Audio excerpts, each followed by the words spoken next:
Hello, in this video I'm gonna show you how to pack your files into RAR and ZIP archives on NOKIA G11.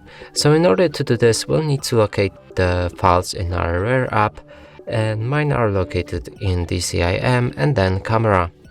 So here's a few pictures.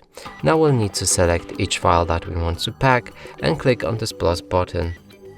From here we'll be able to change archiving options for this specific archive. We can pick a name for this archive, so we're gonna call it pictures.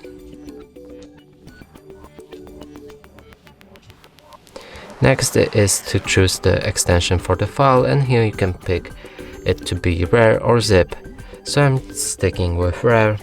We can set the password for this entire archive. I'm gonna do it very simple, 123. You can show the password if you're not sure that you typed it in correctly, or encrypt the file names. After that, click OK. And here's two options which you can enable or disable, which is delete files after archiving or create solid archives. In the advanced you can find more advanced settings, and in the options there's more options. Now if we go to the comments, we can leave any comment about this archive, and after everything is set, click OK. And here we created pictures.rar. And that's it for this video. Hope you like it. Please consider subscribing to our channel, leave a like and a comment below.